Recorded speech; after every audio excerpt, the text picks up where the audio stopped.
जय गुरु जी। शुक्राना गुरु जी का, लख लख शुक्राना, अनंतम शुक्राना। जैसे कि आंटी ने बोला कि ये शोरूम भी आंटी को, अंकल को, उनके परिवार को गुरु जी ने ब्लेस किया है। जब गुरु जी देने पे आते हैं ना तो बस समझ लो छप्पर फाड़ के दे देते हैं। बस हमारा भरोसा होना चाहिए, और जैसे इन्होंने कहा कि हमें सब कुछ इनके ऊपर ही सरेंडर कर देना चाहिए। और जब हम इनके ऊपर सब कुछ संगत जी छोड़ देते हैं तो फिर तो बारे न्यारे होने ही हैं।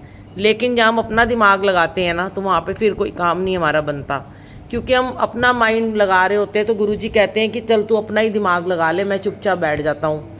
लेकिन जब हम कहते हैं गुरुजी आप ही हो सब कुछ करने वाले, तो वो सब कुछ कर देते हैं। तो हमें सोचना नहीं पड़ता, क्योंकि हम तो सोचते हैं हम 2 लाख लगाएंगे, 10 लाख लगाएंगे, वो करोड़ों की लगा के बैठे हुए हैं हिसाब किताब। कभी भी हमें अपने महाराज गुरुजी के सामने हमें अपने हिसाब किताब नहीं दिखाने हैं, और ना ही हमें करने हैं। क्योंकि अगर हम हिसाब किताब करने बैठ जाते हैं ना तो यहाँ तो बही खाता सब कुछ उनका ही चलता है, हमारा कुछ नहीं है यहाँ पे। हमें हिसाब किताब नहीं सोचना कि क्या चलेगा, कैसे होगा। कई बार हम सोचते हैं हमारे बच्चों की शादी नहीं हो रही है, अरे गुरुजी कर दो, इसी साल में कर दो, अगले साल में कर दो, बेबी नहीं हो रहा दे दो, उसका काम नहीं चल रहा। सब प्लानिंग गुरुजी कर लेते हैं। गुरुजी को सब पता है, बिन बोलिया सब कुछ जानदा, किस आगे की अरदास। उनको पता है किसको मैंने कब क्या देना है, और वो देते हैं। बड़ी सुंदर आपने एक सुनी होगी, साखी है, व्याख्या है कि चिंता नहीं करनी है। तो चिंता क्यों करनी है, चिंतन करना है। क्योंकि उसमें बड़ा उन्होंने बताया, प्यारा सा एक आता है शब्द कि जब वो पत्थरों में पड़े हुए कीड़ों को भी भोजन दे देते हैं, कैसे उनको उनका पेट भरते हैं, तो फिर हमारी क्या औकात है। जब माता के गर्भ में एक बालक होता है तो उसको नहीं पता होता कि मुझे खाना कहाँ से मिलेगा, लेकिन वो माँ के पेट से ही उसका पेट, माँ से ही उसका पेट भर रहा होता है, माँ ही उसकी रक्षा कर रही होती है। माँ से ऊपर एक और माँ है, शेरा वाली माँ, और प्रभु हमारे वाहे गुरु जी, जय गुरु जी जो हमारे हैं, वो हमारी रक्षा कर रहे होते हैं। तो जब उस 9 महीने में भी उसको पेट भर रहे हैं तो हमारा भी क्यों नहीं भरेंगे। जब हम पैदा हो जाते हैं उसके बाद तो वो हमारी देखभाल करते ही हैं। हम ही अपना ज़्यादा दिमाग लगाते हैं कि लगता है हम बिजनेसमैन बन गए हैं, हम नौकरी वाले बन गए हैं। तो अब इसको हम प्लान करते हैं कैसे करेंगे, खर्चा कैसे होगा, घर कैसे चलेगा, स्कूल कैसे चलेगा, सब इनके ऊपर छोड़ देना चाहिए।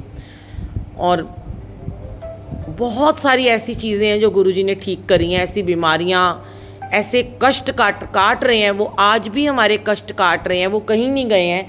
ये जो आप गद्दी देखते हो ना, ये खाली नहीं है, यहाँ बैठते हैं गुरुजी, तभी तो हम उनके लिए आसन लगाते हैं, उनके लिए दुपट्टा लगाते हैं, उनके लिए जल प्रसाद रखते हैं, उनके लिए भोग प्रसाद बनाते हैं।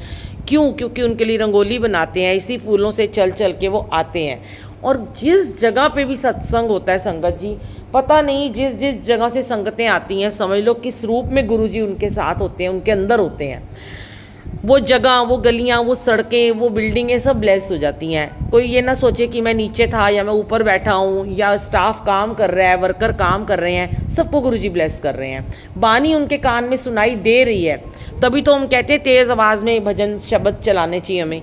कई बार बहुत ऐसा होता है, संगत को बिल्कुल पास बिठा देते हैं स्पीकर के गुरुजी, और उनके कान फट रहे होते हैं, तो वो कहते हैं कि मेरे कान में बहुत तेज़ आवाज़ आ रही है, मुझे थोड़ा दूर कर दो। लेकिन गुरुजी पता नहीं उनके कानों के कौन से रोग ठीक कर रहे होते हैं, उनके कानों को ब्लेस कर रहे होते हैं, उनके माइंड को ब्लेस कर रहे होते हैं। क्योंकि मैंने ऐसे बहुत सारे सत्संग, आज गुरुजी क्यों शेयर करा रहे हैं ये बात, कुछ दिन पहले भी मुझे किसी ने बोला कि मुझे आवाज़ से बड़ी नफ़रत थी। एक आंटी ने बोला कि मेरे को माइग्रेन हो जाता था तेज़ आवाज़ में, और मुझे भी होता था। जो मैं बैठी हूँ आपके सामने, मुझे शोर, जब मेरे को बहुत साल पहले जब मैं गुरुजी से नई नई जुड़ी थी, तो मेरे को शोर से बहुत चिढ़ मचती थी, लाइट से मुझे बड़ी प्रॉब्लम होती थी। और कोई ज़रा सा भी टीवी की आवाज़ तेज़ कर दे तो मैं कहती थी बंद कर दो, मेरे कमरे में कोई बात भी ना करे, मुझे इतना माइग्रेन होता था। आज गुरुजी उतना ही मुझे स्पीकर के पास बिठा बिठा के उन्होंने मेरे को ठीक किया, मेरा माइग्रेन अब नहीं होता। जबकि मैं इतना तेज़ आवाज़ में कभी भी गुरबानी नहीं सुन सकती थी, अपने कान में ही लगा के सुनती होती थी। गुरुजी ने ये सारी हमारी प्रॉब्लम को ठीक करते हैं। गुरबानी को ऐसी ऐसी एक आंटियाँ हैं जो कहती हैं हमारा सर फटता था, और आंटी क्या करें। तो मैंने उनको कहा आप गुरबानी और मंत्र जाप सुना करो तेज आवाज़ में। तो उन्होंने कहा हम तो सुन ही नहीं सकते, पर उन्होंने जैसे जैसे सुनना शुरू किया तो उनके प्रॉब्लम्स ठीक होनी शुरू हो गई। तो गुरुजी जो हमारे बॉडी के कैंसर और चीज़ें ठीक कर रहे हैं ना, हमारी जो भी हमारी बॉडी में बीमारियां हैं, उसके साथ में गुरुजी हमारे वाणी को तेज आवाज़ में सुना के ना हमें भी ब्लेस कर रहे हैं, हमारे माइंड को रिलैक्स कर देते हैं। वो जितना आप तेज क्यों कहते हैं चलाओ, क्योंकि आपस में अगर कोई छोटी सी बात भी करता है या किसी का गलती से फ़ोन बज भी जाता है तो बाकी लोग डिस्टर्ब नहीं होते।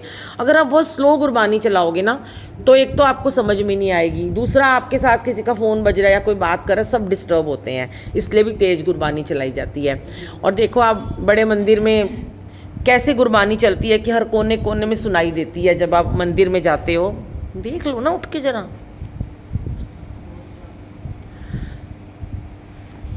जैसे जैसे वहाँ पे इतनी तेज़ तेज़ गुरबानी चलती है तो जो जोड़े घर में होते हैं उनको भी सुनाई दे रही होती है, जो लंगर प्रसाद बना रहे होते हैं उनको भी सुनाई दे रहा होता है, जो मंदिर में बैठे हैं उनको भी सुनाई दे रहा है, जो पार्किंग लॉट में गाड़ियाँ लगा रहे हैं उनको भी सुनाई दे रहा है। क्यों चलाते हैं? इसीलिए कि सबको सुनाई दे।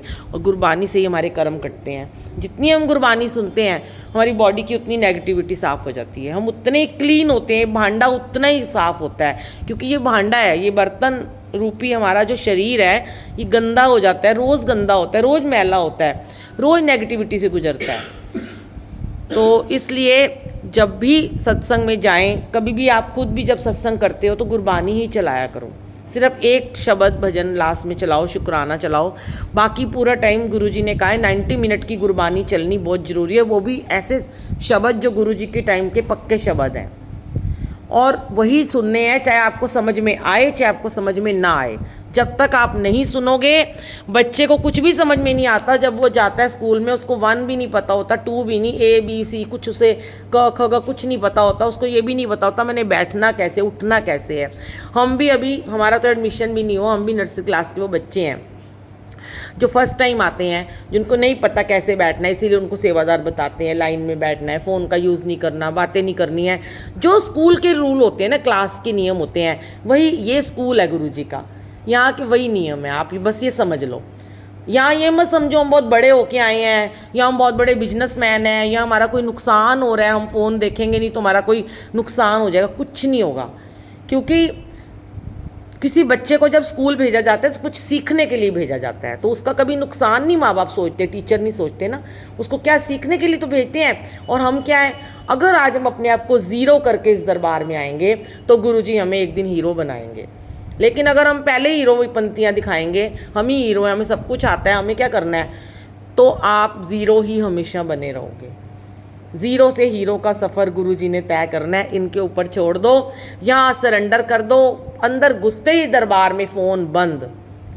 गुरुजी कहते हैं तुमने फ़ोन को देखना भी नहीं है, सुनना तो बहुत ही दूर की बात है। जहाँ तुमने देखा, जिसका मैसेज तुम्हें स्क्रीन पे नज़र भी आ गया, तुमने खोला भी नहीं, तो जितनी तुमने यहाँ ब्लेसिंग लिया सारी उसको ट्रांसफ़र हो जाएगी। और कई बार होता है कोई संगत सोचती मेरे पैसे आ गए हैं, शायद ट्रांसफ़र हो गए हैं, है ना, वो लगता है 2 करोड़ आ गए, 2 लाख आ गए, 5 लाख आ गए, बड़े खुश होते रहते हैं, अरे अब इसको रिप्लाई कर दें बड़ी जल्दी। ये नहीं करना। वो गुरुजी आपकी परीक्षा ले रहे होते हैं, आपको स्क्रीन पे अमाउंट दिखा रहे होते हैं, वो इतना अमाउंट आया, हुन देखना तू किन्ना इत्थों दियो, फटाफट उसको तू कितना रिप्लाई करता है। ये रिप्लाई गुरुजी के सत्संग ख़त्म होने के बाद ही होना चाहिए। या आपको कोई ऐसा मैसेज आ गया कि मुझे कोई डील करनी है, बहुत मोटी डील है, तो मुझसे अभी बात करो। ये गुरुजी टेस्ट लेते हैं, हमारा टेस्टिंग का टाइम होता है, समझ लो इस बात को। बहुत परीक्षाएं लेते हैं ये।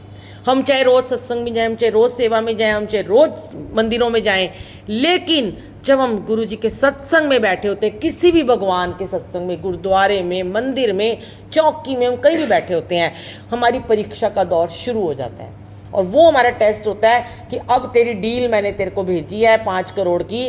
तो क्या होता है कि वो इंसान, मानुष जीवन इतना मनुष्य चोले में लालची है कि वो अपना भूल जाता है कि मैं कहाँ बैठा हूँ और भागता है कि मैं उसे रिप्लाई कर दूँ, वरना ये मेरा बिजनेस किसी और को मिल जाएगा।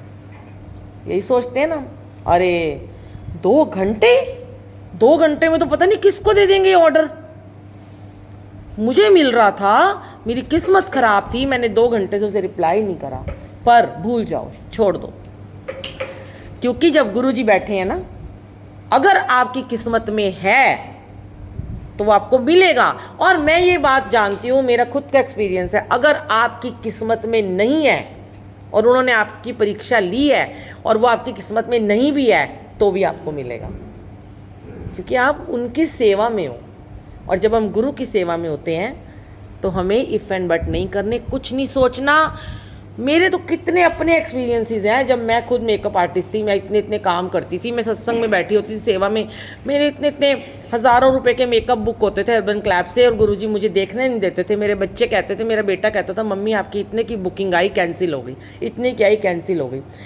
एक भाव मन में आता था, मैं तो यहाँ बैठ के करोड़ों कमा रही हूँ। क्या कमा रही हूँ? मैं गुरु की सेवा में हूँ, मैं गुरु जी की संगत की सेवा कर रही हूँ। तुम्हें क्या पता मुझे कितनी ब्लेसिंग मिल रही है। और जब नेक्स्ट डे जब मैं जाती थी तो मुझे डबल ट्रिपल 4 गुना काम मिल जाता था।